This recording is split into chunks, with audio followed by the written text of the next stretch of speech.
أعوذ بالله من الشيطان الرجيم بسم الله الرحمن الرحيم الحمد لله على إحسانه والشكر له على توفيقه وامتنانه وأشهد أن لا إله إلا الله وحده لا شريك له تعظيما لشأنه وأشهد أن محمدا عبده ورسوله الداعي إلى رضوانه وصلى الله وسلم وبارك عليه وعلى آله وأصحابه وإخوانه.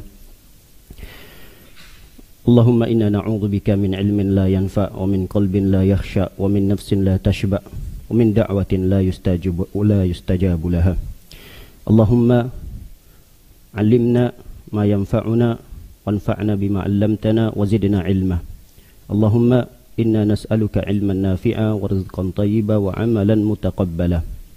Amma ba'du, masyarul muslimin dan muslimat, jamaah salat subuh yang semoga kita selalu dalam lindungan dan penjagaan Allah Subhanahu wa taala. Kembali kita membahas kitab Hilyah Thalibul Ilmi, kitab yang membahas tentang adab-adab para penuntut ilmu, di mana pada pertemuan yang lalu kita telah membahas dua poin penting, yaitu Junnatut Talibil Ilmi. Di antara adab penuntut ilmu, dia harus memiliki perisai, harus memiliki benteng. Benteng atau perisai seorang penuntut ilmu itu adalah ketika dia tidak mengetahui sebuah informasi tentang keilmuan syar'i, maka dia mengucapkan saya tidak tahu. Ini adalah benteng bagi penuntut ilmu. Kemudian poin yang kedua yang kita bahas pada pertemuan yang lalu adalah al-muhafadzah ala ra'si malik, menjaga modal utama bagi penuntut ilmu. Dan modal utama penuntut ilmu adalah umurnya, usianya. Dan ini sudah kita bahas pada pertemuan yang lalu. InsyaAllah pada kesempatan yang singkat ini kita akan melanjutkan poin yang berikutnya. Kalau di kitab ini poin yang ke-36. Poin yang ke-36 yaitu ijmamun nafsi. Ijmam itu bisa diterjemahkan menghibur, bisa juga diterjemahkan mengistirahatkan. Nafs itu adalah jiwa kita. Jadi penuntut ilmu itu butuh juga hiburan, butuh juga istirahat, sehingga tidak muncul kebosanan pada penuntut ilmu. Jiwa kita ini ya sama, memiliki rasa capek, letih, sebagaimana badan kita. Badan kita kalau sudah terlalu banyak beraktivitas, kadang badan kita lelah, fisik kita lelah. Begitu juga jiwa kita, hati kita. Hati dan jiwa kita juga kadang butuh istirahat, butuh hiburan. Tapi kita coba lihat bagaimana hiburan para ulama terdahulu. Kita sudah usah bahaslah para ulama. Orang-orang soleh kita lah. Orang-orang soleh kita terdahulu yang mereka menuntut ilmu, yang mereka belajar. Mereka juga ternyata butuh hiburan untuk menghibur jiwa mereka, untuk menghibur hati mereka. Tapi hiburan yang mereka lakukan di sini adalah dengan kajian lagi. Ya. Jadi mereka itu punya kajian-kajian rutin, membahas kitab-kitab para ulama. Nah, pembahasan kitab-kitab para ulama itu kalau terus menerus tiap hari, dalam sehari 5 jam, dalam sehari 3 jam, atau mungkin dalam sehari 1 jam, mungkin ada muncul rasa kebosanan. Mereka hibur untuk menghilangkan kebosanan itu. Mereka baca kitab-kitab para ulama yang bentuknya sekedar wawasan saja. Wawasan. Jadi bukan pelajaran kitab-kitab yang dijelaskan oleh para ulama, tapi mereka membaca kitab atau duduk di majelis ilmu yang disampaikan di sana tentang wawasan-wawasan keislaman atau mungkin sejarah-sejarah para ulama. Perjuangan para ulama dalam menuntut ilmu. Itu perlu untuk dibaca. Kalau kita sekarang ini mungkin untuk menghibur diri karena mungkin tiap pekan kajiannya kitab terus. Mungkin di zaman kita untuk menghibur diri atau menghilangkan rasa bosan itu dengan mengadakan tabligh akbar. Biasanya begitu. Untuk memunculkan lagi semangat menuntut ilmu itu. Supaya timbul pada jiwa kita, oh ternyata teman-teman saya banyak ya. Ternyata orang yang rajin ngaji itu banyak, ribuan orang. Cuma memang terpisah oleh masjid-masjid, musola-musola kecil yang masing-masing mereka juga mengadakan kajian. Seperti hari yang sama, hari Ahad subuh seperti ini. Ini banyak, masjid-masjid, musola-musola di sekitar Bekasi pun sama, mengadakan kajian yang serupa seperti ini. Kadang kan kita muncul rasa kebosanan itu. Kajiannya kitab lagi, kitab lagi, kitab lagi. Kadang-kadang ada di antara pengurus, yaudah kalau gitu panggil ustadz, kita adakan tabligh akbar supaya kaum muslimin kumpul, muncul semangat melihat saudara-saudaranya begitu banyak, sehingga terikatlah persaudaraan yang luar biasa pada kerumunan orang yang begitu banyak. Hanya saja pada masa ini atau saat ini belum memungkinkan kita untuk mengadakan tabligh akbar itu karena ada alasan yang syar'i, sehingga sampai saat ini kita belum bisa melakukan itu. Tapi inilah di antara contoh. Jadi hiburan bagi penuntut ilmu itu bukan hal-hal yang sia-sia. Karena kan kita mendapati saudara-saudara kita untuk menjadikan hiburan dari menghilangkan kebosanannya itu dengan main, dengan game. Jadi belajarnya setengah jam ambil HP, main game sampai 1 jam. Belajarnya setengah jam, mainnya 1 jam. Kalau ditanya kenapa? Untuk menghibur, untuk menghilangkan rasa bosan. Sebenarnya tidak dosa, iya, tidak dosa. Selama permainan game yang dia mainkan itu tidak ada unsur kemaksiatan di dalamnya, tidak ada unsur kekerasan. Bukan main game bunuh-bunuhan. Tidak ada masalah dalam Islam main game, tidak ada. Silahkan, karena ini masalah duniawi. Selama game yang dia permainkan itu tidak ada unsur kekerasan, tidak ada unsur penipuan, tidak ada unsur kesyirikan di dalamnya, tidak tertampakkan di sana kemaksiatan-kemaksiatan, aurat-aurat. Ya game-game biasa untuk menghibur diri, silahkan, tidak ada masalah. Namun ketika berlama-lamaan main game, alasan untuk menghibur diri, hal ini tidak patut dilakukan oleh para penuntut ilmu. Baik, para hadirin dan hadirat berkat oleh Allah Subhanahu wa taala. Poin yang ke-36 ini kita bacakan, yaitu ijmamun nafs, menghibur diri atau mengistirahatkan jiwa kita. Khudh min waqtika suwai'at tujimmu biha nafsak fi riyadil ilmi min kutubil muhadarat al-thaqafah al-'ammah. Kata Syekh Bakar Abu Zaid di sini, beliau mengatakan, khuz, pergunakanlah waktu kalian sebahagian kecil, tujimmu biha nafsak, untuk menghibur jiwa, menghibur hati, fi riyadil ilmi, di taman-taman ilmu. Riyad itu artinya taman-taman. Jadi beliau di sini tidak menganjurkan di taman A, taman B, melihat pemandangan yang luar biasa, pergi ke gunung. Beliau tidak menganjurkan di sini. Namun bukan artinya terlarang, tidak. Boleh saja seseorang itu dia mengambil sebagian waktunya pergi berlibur dengan keluarganya di gunung, di pantai, di mana saja tempat-tempat hiburan yang lainnya. Silahkan, tidak ada masalah untuk menghibur diri. Tapi kita coba lihat di sini bagaimana nasihat beliau. Kata beliau, ambil sebagian waktu kalian, suwai'at, sedikit, tapi bukan setiap pekan, bukan setiap dalam sebulan itu kadang sampai 5 hari, sampai 10 hari gitu. Tidak, tapi sebagiannya sedikit. Fi riyadil ilmi, untuk hadir di taman-tamannya ilmu, min kutubil muhadarat, membahas kitab-kitab yang sekedar pembahasannya itu tidak pembahasan kitab rutin gitu, tidak. Thaqafah ammah, tentang wawasan-wawasan secara umum. Wawasan-wawasan, apa sih biasanya kajian-kajian yang bisa memotivasi kembali, menimbulkan semangat lagi bagi para penuntut ilmu. Kadang dibahas oleh Ustadz tentang sejarah para sahabat misalnya. Karena ada ustadz-ustadz kita seperti itu. Di samping beliau punya kajian-kajian tentang kitab-kitab para ulama, tapi di satu waktu beliau sisihkan, ya sudah, hari ini kita belajarnya tematik saja. Kita akan membahas seorang ulama fulan, kita akan bahas sahabat fulan. Kenapa? Supaya menimbulkan kembali semangat tatkala kita membaca sejarah-sejarah mereka. Fa innal qulub, kata beliau, yaruhu anha sa'atan fa sa'ah. Karena hati kita ini, jiwa kita ini juga butuh istirahat. Ambil sebagian waktu untuk beristirahat.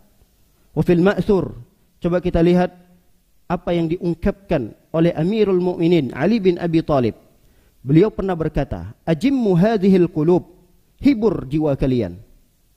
Ambil sebagian waktu untuk beristirahat.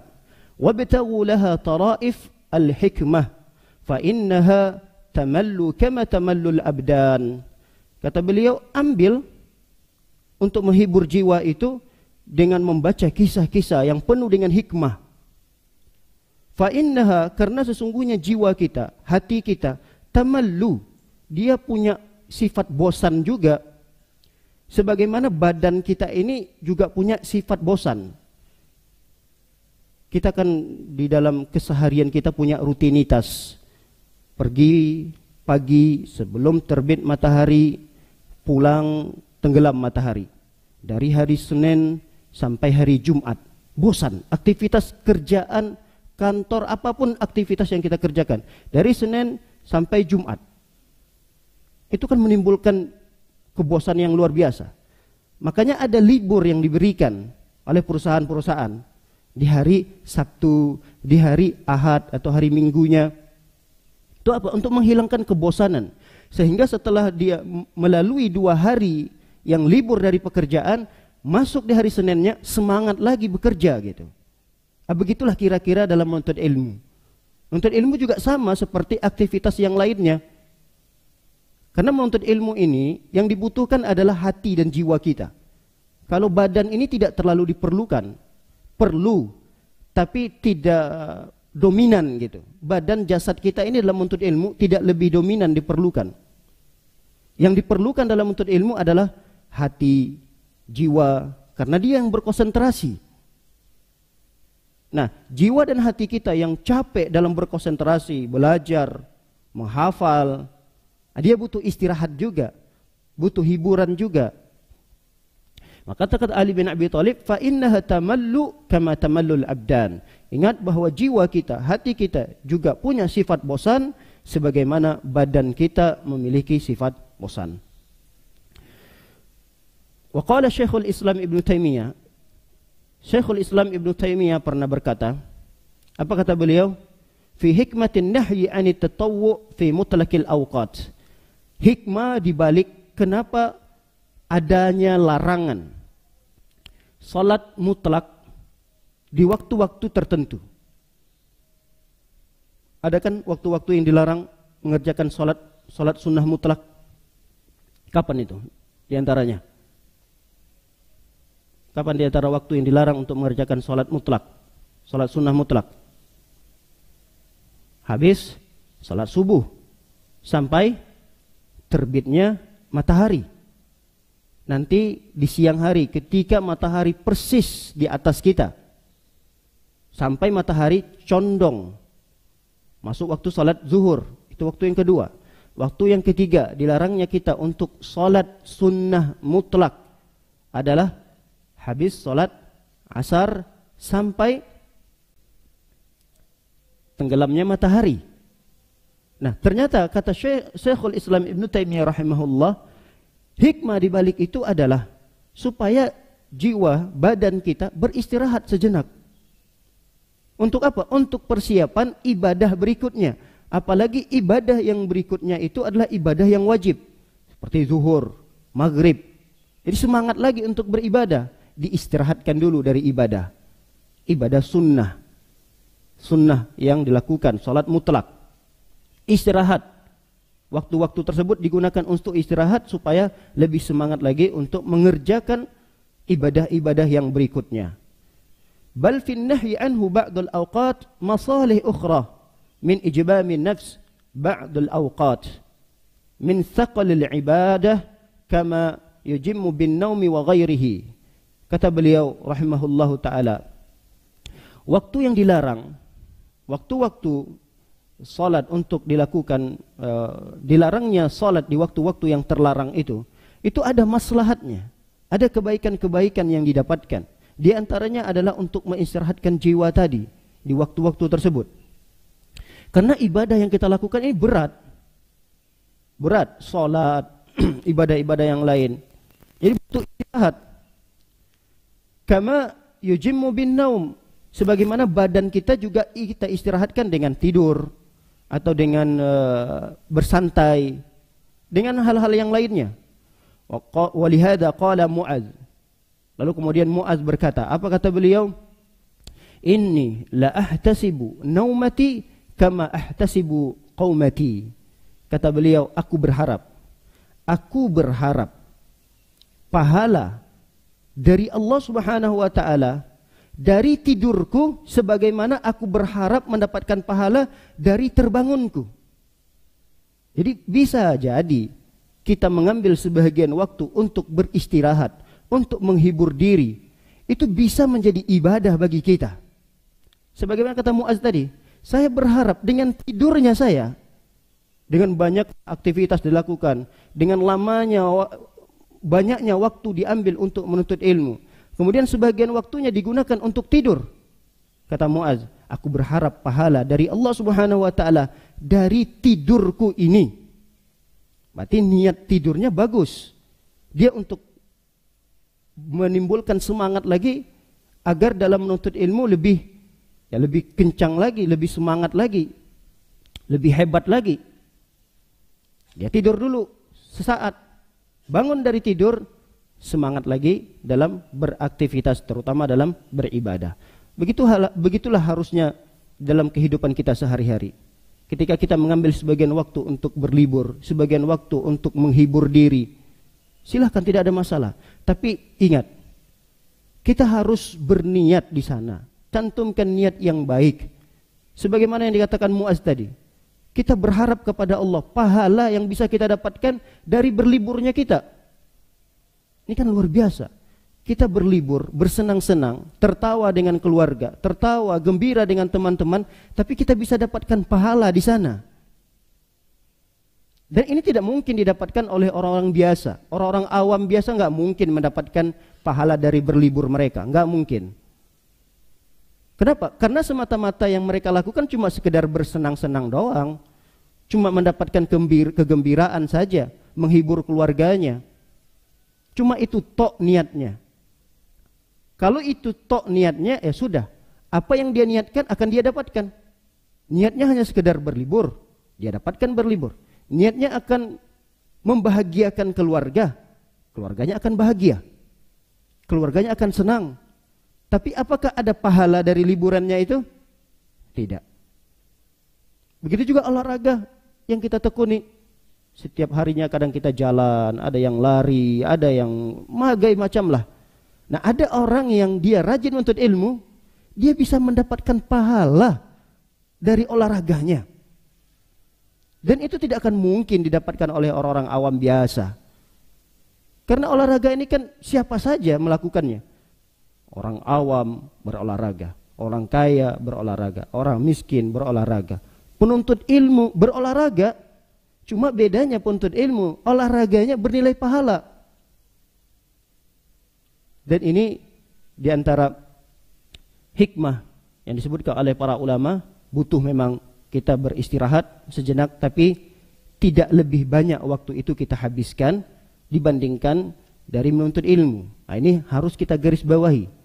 Jangan sampai waktu bercanda kita, waktu bermain kita, waktu berolahraga kita malah lebih banyak kita gunakan daripada menuntut ilmunya.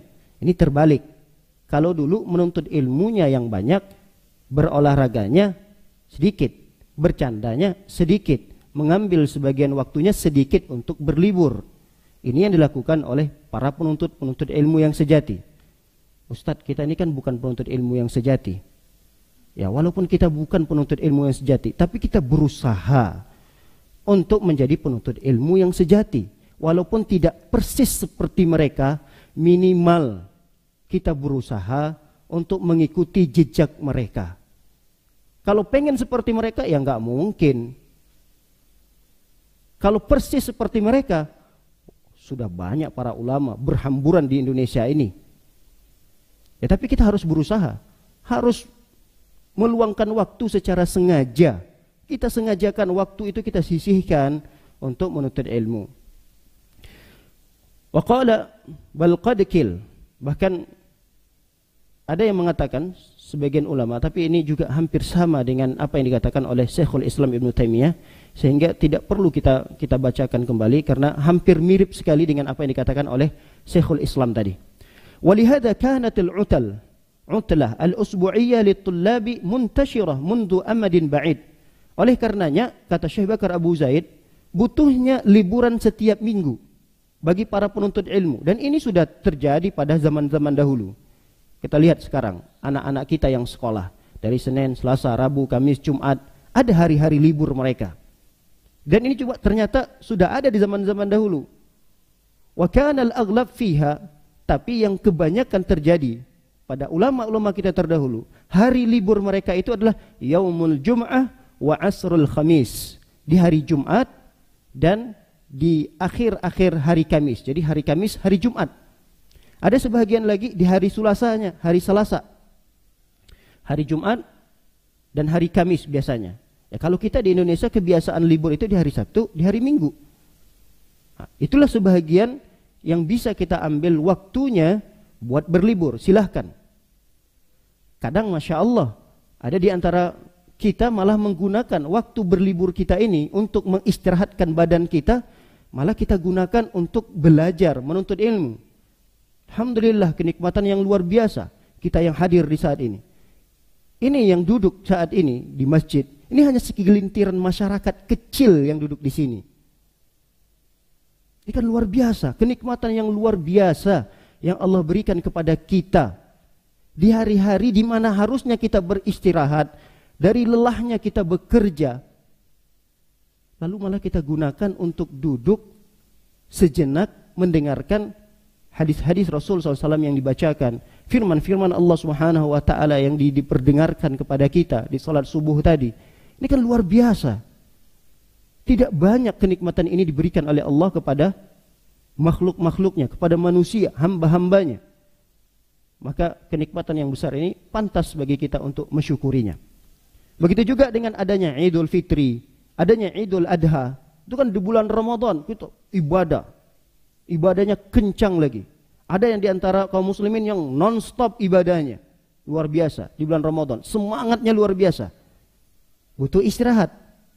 Adanya Idul Fitri, begitu juga Idul Adha, dan seterusnya. Ini adalah di antara bukti bahwa badan kita, terutama jiwa dan hati kita, butuh diistirahatkan. Tapi tidak lama-lama, tidak lama-lama. Nggak ada istilah Idul Fitri itu sampai 2 minggu. Ya, Syawal ada, tapi suasana hari Lebaran itu tidak terlalu lama. Kalau di Indonesia mungkin seminggu. Kadang hari pertama, kedua, ketiga, hari keempat itu sudah tidak terlihat suasana Lebarannya lagi. Udah mulai masuk kerja lagi, beraktivitas lagi. Nah, begitulah kira-kira dalam menuntut ilmu. Sebagaimana semangatnya kita dalam bekerja, menggapai duniawi kita, maka kita juga harus memiliki semangat yang luar biasa dalam menuntut ilmu untuk menggapai akhirat kita. Jadi dua hal ini tidak kita tinggalkan. Dunia tetap kita ambil, namun kita tidak melupakan bagian daripada akhirat kita. Itu pun terbalik. Sebenarnya terbalik. Kalau kita mengatakan kita mengambil bagian dunia kita, tidak melupakan akhirat kita, terbalik. Kalau dalam Al-Quran mengatakan yang kita terutamakan adalah akhirat, tapi jangan lupa dunia kita. Ya, Alhamdulillah, Alhamdulillah. Walaupun sedikit ada hal yang terbalik pada diri kita, karena keadaan dan kondisi kita saat ini, tidak memungkinkan kita untuk terus menuntut ilmu. Tapi alhamdulillah, sekarang kita dimudahkan sekali dalam menuntut ilmu.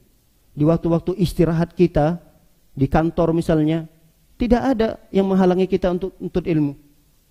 Ada saja media yang sekarang membantu kita untuk menuntut ilmu. Banyak sekali media. Sehingga tidak ada alasan bagi seseorang untuk tidak menambah ilmunya di setiap hari. Tidak ada alasan. Dan itu doa kita, komitmen kita. Kita minta kepada Allah. Setiap paginya kita minta kepada Allah. Allahumma inni as'aluka ilman nafi'ah. Jadi doa ini hanya jangan sekedar seperti zikir biasa doang. Kita nggak pahami apa yang kita baca. Ini kan zikir yang diajarkan oleh Rasul SAW. Dibaca di setiap pagi. Apa gunanya doa ini dibaca setiap pagi? Supaya kita ingat. Jangan sampai kita mendapatkan matahari, merasakan terik matahari, mendapatkan udara segar di hari itu, tapi kita tidak mendapatkan ilmu. Jadi jangan sampai satu hari yang terlewatkan, tidak ada ilmu yang kita dapatkan di sana.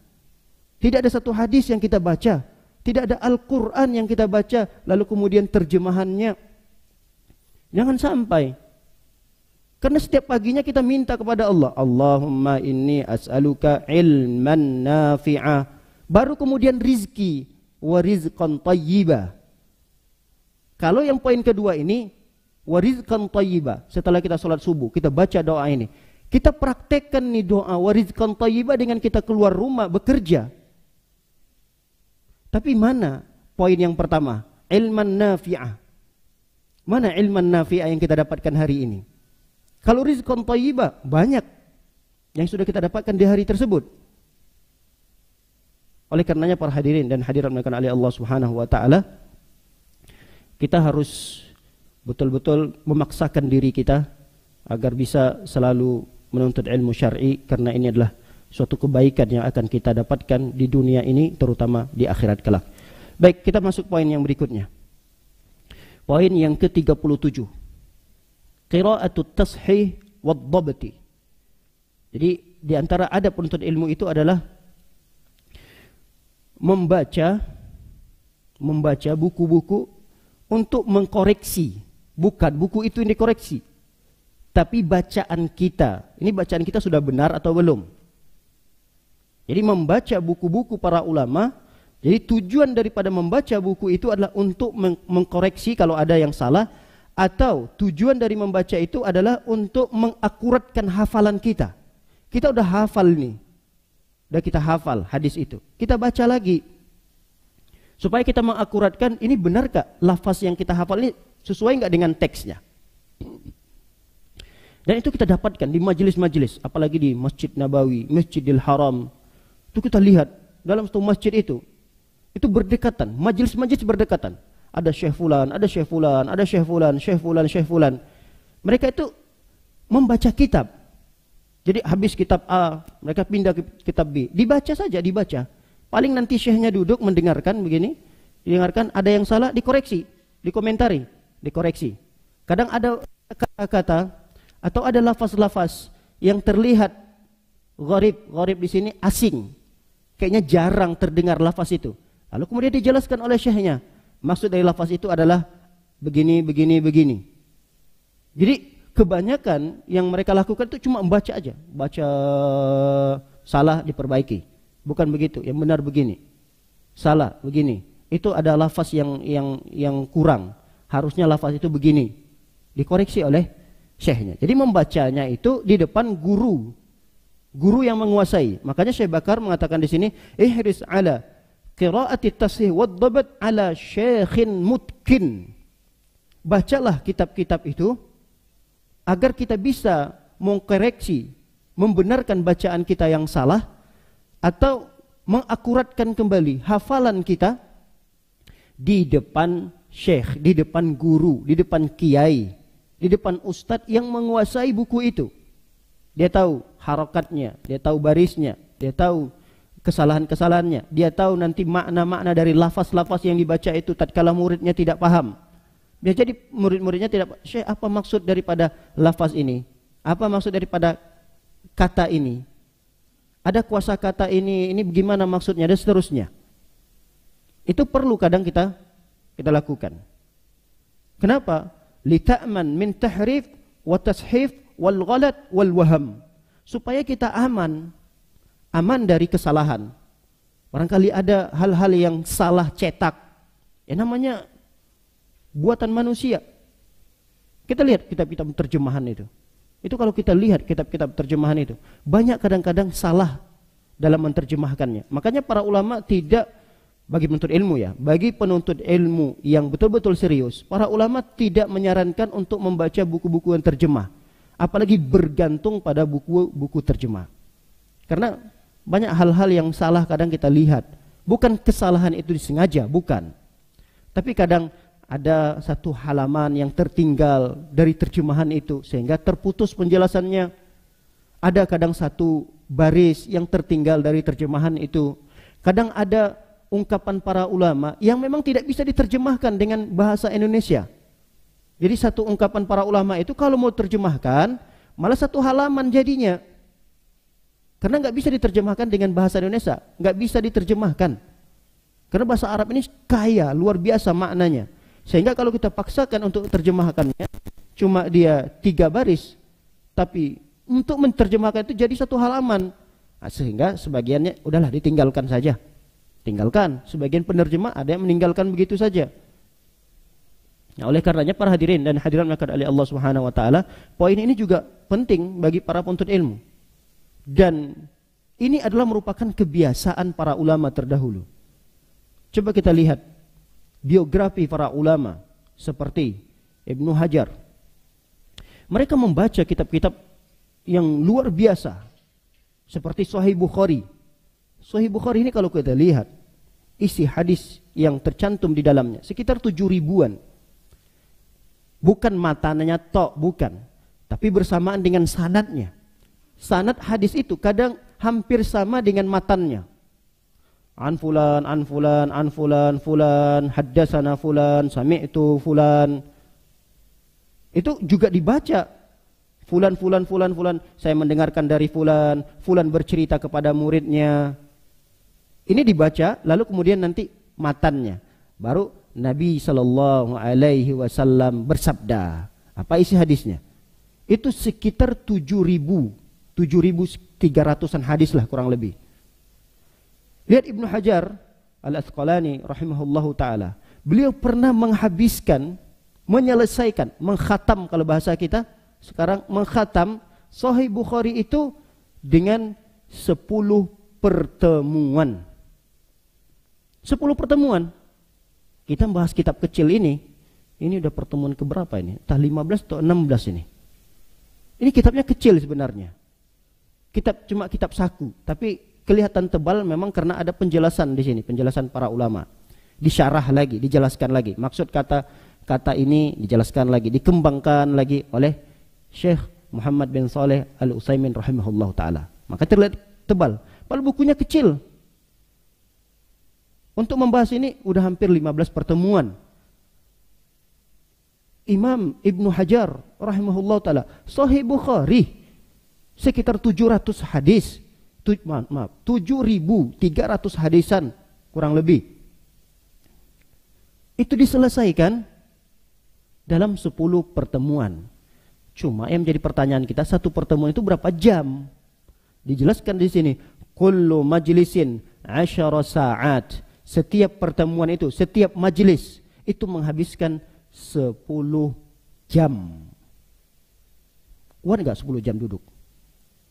10 jam baca. 10 jam. Itu kalau 10 jam baca Al-Quran, itu bisa sampai 20 juz sudah itu. Kalau bacaannya lancar, apalagi di bulan Ramadan bacanya lebih cepat. Itu 10 jam, itu bisa hampir 25 juz. Bahkan sampai 30 juz pun bisa. Ada sebagian orang yang mencoba, dia duduk dari habis salat subuh tidak beranjak. Dia pengen uji nih. Katanya Imam Syafi'i itu dalam sehari 2 kali khatam. Dia pengen coba ini. Benar enggak itu? Masa iya Imam Syafi'i 30 hari sebulan Ramadan dia bisa mengkhatamkan Al-Quran 60 juz. Ini kan luar biasa. Ternyata ada seseorang yang ingin mencoba. Coba deh tes. Benar enggak nih? Sampai enggak dalam sehari itu bisa menyelesaikan dua kali khatam Quran. Dia tes. Habis sholat subuh, zikir sejenak, kemudian dia buka Al-Quran, dia baca dari awal, terus jam, 2 jam, 3 jam, 4 jam, 5 jam, sampai 10 jam, hampir selesai, benar. Hampir selesai. Berarti benar adanya apa yang dilakukan oleh para ulama-ulama kita terdahulu. Sahih Bukhari, mereka bisa selesaikan dalam 10 pertemuan. Tapi memang di sini dijelaskan oleh Syekh Utsaimin rahimahullah ta'ala, khusus memang mereka hanya sekedar baca doang, tidak disertakan dengan penjelasan, tidak dengan ta'ammul. Ta'ammul itu dengan merenungi, dengan meresapi, dengan konsentrasi supaya paham apa yang dibaca. Tidak, memang dibaca aja, dibaca tok. Sahih Bukhari itu dibaca haddatsana fulan fulan an fulan sami'tu fulan. Memang gitu aja, dibaca aja. Karena tujuan dari membaca itu adalah untuk memperbaiki tadi, memperbaiki kalau ada kesalahan, untuk mengakuratkan hafalan kita yang dulu dengan sekarang barangkali ada tertukar gitu. Lihat, Syekh Ibnu Hajar, Al-Imam Ibnu Hajar rahimahullah ta'ala juga pernah menyelesaikan Sahih Muslim. Sahih Muslim ini kan ya hampir samalah dengan Sahih Bukhari. Jumlah hadis yang tercantum di dalamnya sekitar 7.000-an juga, 7.000-an lebih. Dan itu diselesaikan oleh beliau dalam 2 hari. Dalam 2 hari selesai membaca Sahih Muslim. Dimulai dari Bukratun Nahar, dari pagi di siang, misalnya hari ini sudah siang, mulai pagi ini sampai besok zuhur selesai. Zuhur selesai, 2 hari. Selesai baca Sahih Muslim. Dan itu tidak 1-2 kali baca. Mereka tuh kadang membaca Sahih Bukhari itu bisa sampai ratusan kali. Khatam 1 kali. Kapan waktunya lagi nanti? Ya 3 bulan, mungkin setahun berikutnya. Ingin membaca lagi nih di hadapan syekhnya, dibaca, dikhatamkan lagi 2 kali, 3 kali, 4 kali. Jadi kadang 1 kitab Sahih Bukhari misalnya, itu dulu bisa mereka khatamkan sampai puluhan kali. Kalau kita ya judul-judul besarnya aja mungkin belum khatam. Sahih Bukhari itu kan ada judul-judul besarnya. Kadang Kitabut Thaharah misalnya, hadisnya begini. Kitabul Zakah misalnya, hadisnya begini. Kita ya nggak usahlah baca seluruhnya, minimal kita baca judul-judul besarnya, kita buka daftar isinya. Oh, Sahih Bukhari itu membahas judul-judul besarnya A, B, C, D. Ternyata lengkap juga, semua ada di sini di Sahih Bukhari ini. Minimal itu yang kita baca. Nggak sempat baca seluruh hadisnya, ya kita pengen tahulah apa isi daripada Sahih Bukhari itu. Ini diantara hal-hal yang bisa kita lakukan sebagai penuntut ilmu. Begitu juga Sunan Ibnu Majah. Sunan Ibnu Majah, hadis yang terkandung dalamnya kurang lebih 4.000-an. 4.000 sekitar 300 berapa hadis gitu. Itu bisa diselesaikan oleh beliau dalam jangka 4 pertemuan saja dengan gurunya. Pertemuan pertama, kedua, ketiga, keempat selesai. Memang baca saja, baca. Dan ini Masya Allah, ini adalah kebiasaan-kebiasaan baik yang dulu dimiliki oleh para ulama-ulama kita. Dan sampai saat ini masih dilestarikan oleh para penuntut ilmu. Mereka membaca di hadapan ustadz-ustadz mereka, didengarkan oleh teman-teman mereka, kemudian dikoreksi oleh syekh mereka, dibaca. Baik, poin yang berikutnya. Poin yang berikutnya yang ke-38. Ini juga berat bagi kita nih, karena kita memang bukan penuntut ilmu yang apa ya? Bukan penuntut ilmu yang sejati gitu. Berat bagi kita memang poin-poin yang terakhir ini. Yaitu jardul mutawwalat. Membaca buku-buku yang tebal-tebal, yang berjilid-jilid. Berat memang bagi kita ini. Yang kecil-kecil aja kita belum selesaikan, apalagi yang besar-besar, yang jumlahnya berjilid-jilid. Coba kita lihat Al-Quran 30 juz. Itu Al-Quran 30 juz. Ini para ulama banyak sekali mengarang kitab-kitab tafsir. Mereka tulis tafsiran-tafsiran dari Al-Quran ini.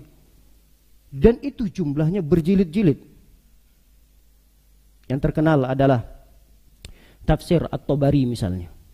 Kalau kita lihat tafsir At-Tabari ketika beliau menjelaskan firman Allah yang sekitar 6.000 ayat. 6.000 ayat dalam Al-Quran itu. Kurang lebih 6.000 ayat. Ada yang mengatakan 6.666 ayat. Tapi ada yang mengatakan 6.300 ayat. Intinya adalah kurang lebih 6.000 ayat. 6.000 ayat. Tapi kita lihat bagaimana penjelasan para ulama seperti Imam At-Tabari. Beliau menjelaskan 30 juz itu sampai 24 jilid. Ada yang 25 jilid tergantung cetakannya. Itu kita bisa bayangkan 25 jilid, 26 jilid setebal apa itu. Belum lagi kita membahas tafsir Ibnu Katsir, tafsir As-Sa'di, Adwaul Bayan misalnya. Banyak kitab-kitab tafsir para ulama. Tapi ya para penuntut ilmu itu diharuskan untuk membaca-baca seperti itu, memang harus diharuskan. Kalau kita dulu disibukkan dengan kurikulum-kurikulum, belajar-belajar di kelas, hal-hal yang seperti ini kita cuma diperkenalkan doang. Nah, kita cuma diperkenalkan doang. Kalau kita misalnya tidak bisa membaca keseluruhan dari awal sampai akhir, bayangkan 26 jilid mau dibaca, ya minimal kita memperkenalkan diri lah, atau kita berkenalan dengan kitab-kitab tersebut. Oh, Masya Allah, inilah karangan para ulama terdahulu. Enggak bisa kita baca ternyata. Kita habiskan umur kita hidup di dunia ini. Umur kita kurang lebih 60 tahun, misalnya begitu. Kalau kita habiskan umur kita 60 tahun ini untuk membaca kitab-kitab para ulama yang sudah tercetak, belum, kita tidak cerita yang belum tercetak ya. Karena banyak kitab-kitab para ulama itu yang tidak sempat dicetak. Kita tahu ada imam yang 4 yang dikenal. Tapi sebelum imam yang 4 itu banyak imam-imam yang lebih alim daripada imam yang 4 ini. Banyak sekali. Cuma buku-buku mereka, ungkapan-ungkapan mereka, pendapat-pendapat mereka itu tidak sempat dicetak, tidak dituliskan oleh murid-murid mereka.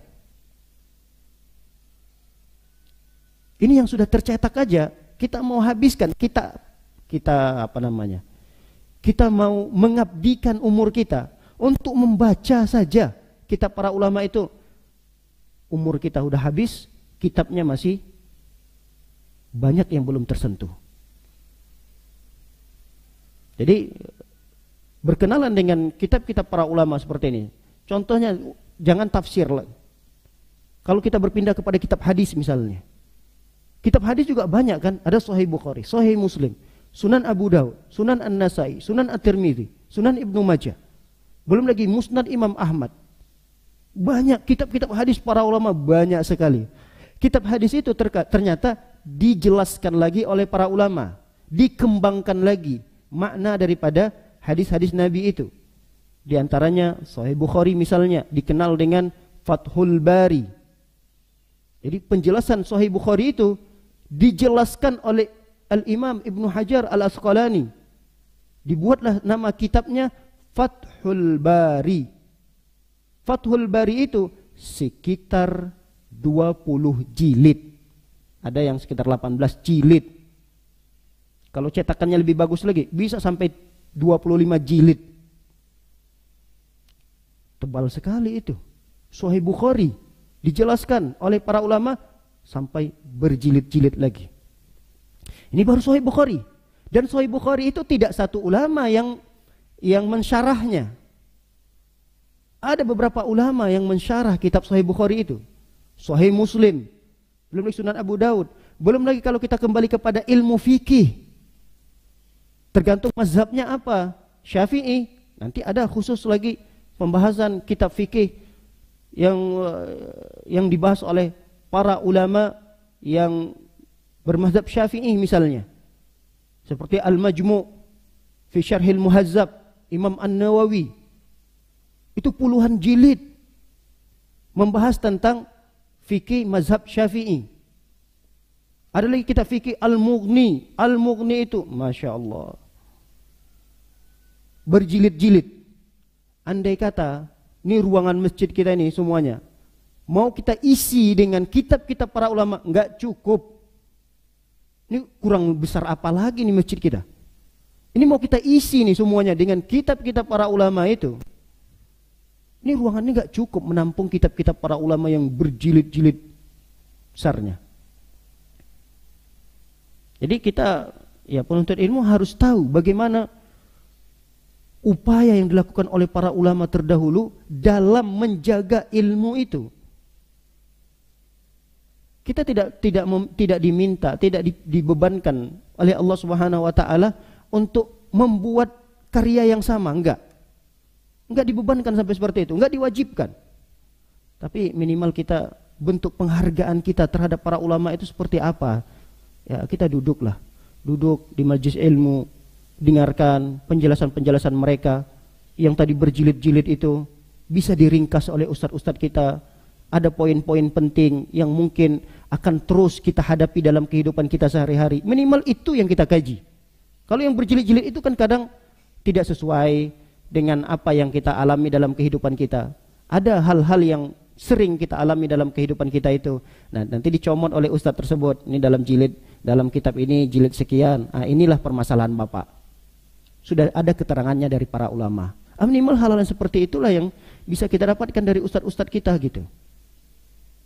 Jadi diperkenalkan oleh ustadz kita. Ini diambil ucapan ini dari kitab ini, pada jilid sekian. Itu kalau kita disuruh, diminta untuk membuat satu artikel lah misalnya, membahas tentang ini, udah mumet kita.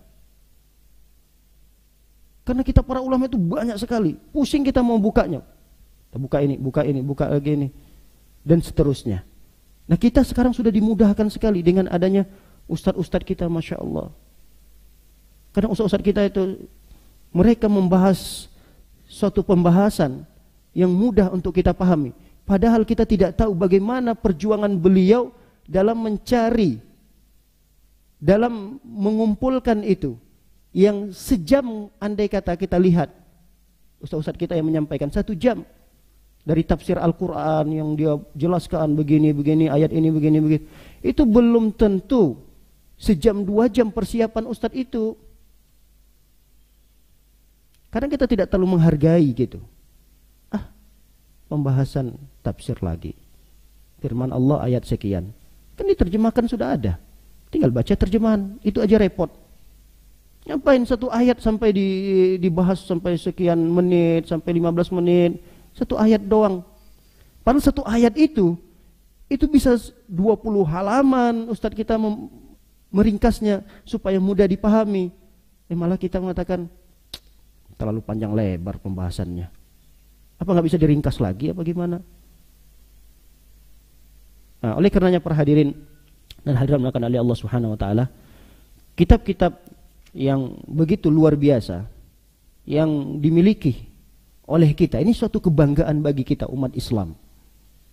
Umat Islam di antara kebanggaan yang harusnya kita harus berbangga diri memang, yaitu karya-karya para ulama yang sampai saat ini terjaga.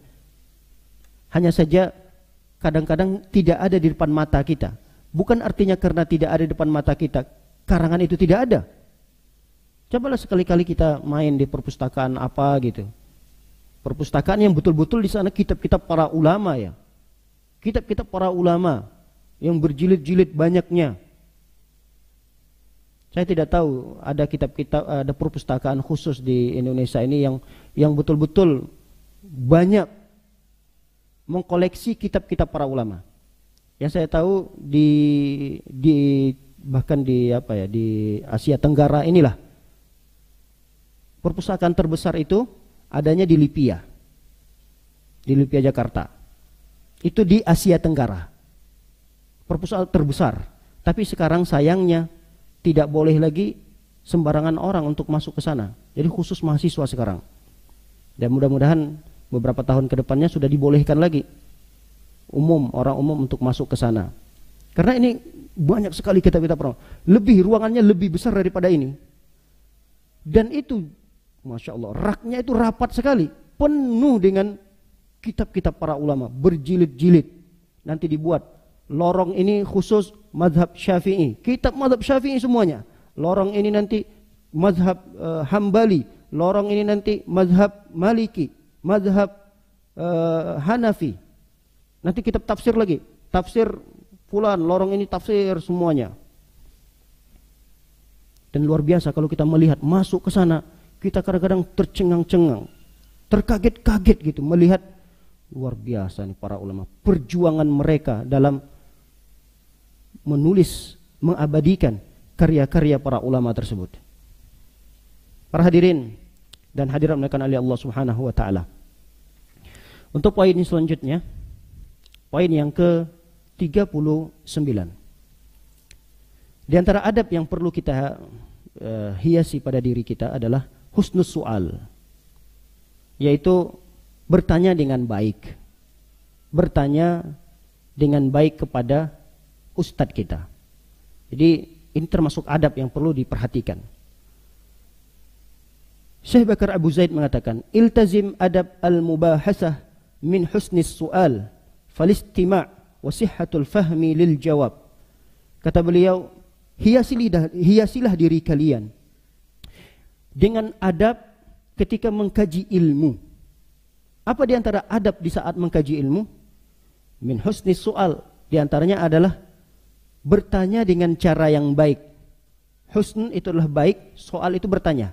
Jadi pertanyaan-pertanyaan yang baik yang dilontarkan kepada ustadz, kepada gurunya. Kadang ada yang bertanya itu, Masya Allah, seakan-akan mau menjelaskan lagi kepada ustadznya. Dia bertanya, Ustadz izin bertanya. Silakan. Dia jelaskan dulu, panjang lebar, panjang sekali pertanyaannya. Padahal intinya cuma paling 5 kata pertanyaan itu. Harusnya langsung saja kepada inti pertanyaannya jelaskan. Kecuali ustadznya minta, barangkali ada informasi tambahan, mungkin jamaah yang lain punya bahan-bahan bacaan-bacaan tambahan-tambahan yang lain, barangkali ada yang mau menambahkan, silahkan. Kalau ustadznya minta seperti itu, baru kita boleh menambahkan. Kalau kita hanya sekedar bertanya, cukup bertanya. Apa pertanyaan kita? Tanyakan. Ini adab. Ada di antara para jamaah itu bertanya untuk ngetes sejauh mana nih penguasaan ustadz tersebut terhadap materi yang dia sampaikan. Ditanya ustadznya untuk ngetes. Habis dia bertanya, langsung dia ngobrol, senggolnya temannya. Coba dengarkan ustadz ya. Habis dia bertanya nih, disenggolnya temannya, coba lihat, dengar jawabannya. Saya sudah tahu nih jawabannya. Kemarin saya sudah dengarkan kajian dari Ustadz Fulan. Ustadz Fulan itu menjelaskan begini-begini. Ya coba kita dengarkan Ustadz ini. Itu tidak boleh. Menuntut ilmu yang seperti itu tidak boleh. Bertanya untuk mengetes. Para hadirin dan hadirin dimuliakan oleh Allah Subhanahu wa taala. Perhatikan di antara adab bertanya di sini dijelaskan oleh beliau adalah husnul su'al. Selain kita bertanya dengan pertanyaan yang baik, kemudian tugas kita sebagai penanya adalah falistima, dengarkan. Diam. Setelah itu diam, dengarkan. Fasihatul faham. Setelah kita dengarkan, bertanya nih. Habis bertanya, sudah selesai pertanyaannya, langsung diam. Untuk apa? Untuk mendengarkan jawaban dari ustadz tersebut. Setelah kita diam, dengar, kita pahami jawaban yang diberikan oleh ustadz tersebut dengan pemahaman yang benar ya. Jangan nanti ketika kita tidak konsentrasi, habis kita bertanya, kita nggak konsentrasi mendengarkannya. Lalu kita salah dalam memahami dari jawaban itu sehingga fatal akibatnya. Ada keadaan seperti itu. Di antara jamaah itu dia bertanya, habis bertanya, kayaknya dia bertanya itu cuma formalitas saja. Formalitas karena kasihan nih ustadz. Nggak ada yang mau bertanya lagi, ya sudah saya bertanya. Itu nggak boleh. Kalau memang tidak ada pertanyaan, udah jangan bertanya. Jangan, kasihan ustadznya nih. Udahlah, saya ustadz bertanya karena nggak ada yang bertanya lagi. Kadang ada ungkapan seperti itu, nggak boleh. Karena nggak ada yang bertanya lagi, Ustaz, saya deh yang bertanya. Seakan-akan dia bertanya itu bukan karena kebutuhan dia. Dan itu tidak boleh. Baik, para hadirin dan hadirin oleh Allah Subhanahu wa taala. Wa iyyaka idza hasala al-jawab an taqul. Dan jangan sekali-kali, kata beliau, jangan sekali-kali apabila engkau telah mendapatkan jawaban dari ustadz itu, dari syekh itu, jangan sekali-kali engkau mengatakan lakinna syekh fulan qala li kadza. Jangan katakan pada ustadz, ustadz, kata ustadz fulan itu begini ustadz. Jadi ustadz itu sudah menjawab nih, bertanya, jawabannya begini, A kata ustadz itu, hukumnya A. Lalu yang bertanya tadi mengatakan, ustadz, kalau ustadz fulan itu dia bilangnya B ustadz. Ini enggak boleh, ini tidak beradab bertanya seperti ini. Seakan-akan dia ingin membanding-bandingkan gitu, jawaban ustadz ini dengan ustadz fulannya itu. Lalu dinasihati lagi oleh Syekh Bakar Abu Zaid, fa inna hadza wahnun fil adab, karena ini sesungguhnya adalah kelemahan yang dimiliki oleh para penuntut ilmu. Ini adalah kelemahan adab, tidak beradab. Penuntut ilmu tidak beradab yang seperti ini. Wa darbun li ahli ilmi ba'duhum bi ba'din. Dia ingin membentur-benturkan antara ulama ini dengan ulama ini. Dia ingin membenturkan ustadz ini dengan ustadz ini. Gak boleh depan ustadz ketika ustadznya menjawab, lalu kemudian dia mengatakan fulan, ustadz fulan berfatwa begini ustadz, ustadz fulan kata begini ustadz. Gak boleh disebutkan ustadznya. Kalaulah memang kita ingin membandingkan pendapat ustadz ini dengan ustadz ini, kalau pengen kita membandingkan, maka carilah bahasa yang lebih santun lagi, seperti apa yang dinasihatkan oleh beliau sini. Wa in kunta la budda fa'ilan, kalau engkau ingin benar sekali, benar-benar ingin mencari informasi kebenaran itu letaknya di mana, fakun wadihan, tanyalah dengan pertanyaan yang jelas, terang menerang, wakul, dan ucapkan ma ra'yuka fi fatwa bikada wala tusammi ahadan. Kata beliau, caranya mungkin begini, ya Ustadz, bagaimana pendapat antum dengan fatwa, sebutkan fatwanya begini Ustadz. Jangan sebutkan ustadz yang berfatwa itu, jangan sebutkan ulamanya, tapi kita bertanya kepada ustadz itu atau kepada syekh itu, wahai ustadz, bagaimana pendapat antum? Fatwa yang bunyinya adalah begini. Jadi tidak disebutkan di situ siapa yang mengatakan itu, siapa yang menjelaskan itu, siapa yang berfatwa. Kita sebutkan fatwanya. Bagaimana pendapat antum Ustaz dengan fatwa tersebut? Ini di antara cara bertanya, adab yang perlu diperhatikan bagi penuntut ilmu tatkala dia bertanya kepada ustadznya. Baik, Al-Imam Ibnul Qayyim rahimahullahu taala pernah berkata, wakila, beliau pernah ditanya, Ibnul Qayyim rahimahullah, muridnya Syekh Ibnu Taimiyah rahimahullahu taala. Ketika itu beliau pernah ditanya, idza jalasta ila alim. Ini sekaligus ini nasihat beliau juga kepada murid-muridnya. Fasal tafaqquhan la ta'annutan. Kalau kamu duduk di majelis ilmu, mendengarkan kajian seorang ustadz, seorang alim, seorang kiai misalnya, seorang syekh, duduk menuntut ilmu di hadapan para guru, fasal. Kemudian kamu ada pertanyaan, tanyakan, silahkan. Tafaqquhan, ingat, tujuan dari pertanyaan itu adalah untuk memperdalam pemahaman. Kita kurang jelas nih penjelasan ustadz itu. Nah, ketidakjelasan itu kita ingin terangkan lagi, ingin dalami lagi pemahamannya supaya kita nggak salah paham. Itu tujuan bertanya, benar. La ta'annutan, jangan sampai tujuan kamu bertanya itu, kata beliau, adalah cuma sebagai penentangan. Kau sebenarnya ingin menentang pendapat ustadz itu. Jangan sampai kita bertanya itu ada lagi unsur ngeyelnya gitu. Ustadz, kalau begini-begini gimana Ustadz? Oh, enggak boleh begini. Nah, kalau dia begini-gini Ustadz, itu enggak boleh. Seakan-akan sudah dijawab oleh ustadz itu, namun kemudian dia ingin mencari celah lagi. Kalau begini-begini Ustadz, enggak boleh seperti itu bertanya. Tidak beradab. Terlihat orang yang seperti ini, pertanyaan yang dia lontarkan itu tujuannya hanya untuk ngeyel doang gitu. Dan ini tidak beradab.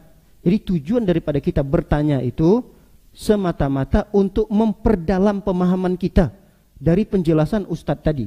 Kalau kurang paham, dipertegas lagi. Kalau tidak paham, ditanyakan. Ini nggak paham Ustadz. Biar dijelaskan oleh Ustadz tersebut. Atau ragu-ragu nih, benar nggak pemahaman saya ini yang disampaikan Ustadz tadi? Jangan-jangan salah saya tangkap nih. Saya salah tangkap dalam penjelasan itu. Apa benar seperti ini Ustadz? Nah, Ustadz bilang, iya, itu sudah benar. Selesai. Jangan lagi, kalau begini-begini Ustadz, kalau begitu-begitu Ustadz. Tidak boleh. Tidak beradab. Baik, demikian kajian yang singkat ini, semoga bermanfaat bagi kita dan mudah-mudahan dapat kita amalkan dalam kehidupan kita sehari-hari, terutama dalam menuntut ilmu. Wabillahi taufiq wal hidayah. Wa sallallahu ala nabiyyina Muhammadin wa ala alihi washabbihi wasallam ajmain. Subhanakallahumma bihamdika asyhadu an la ilaha illa anta astaghfiruka wa atubu ilaik. Assalamualaikum warahmatullahi wabarakatuh.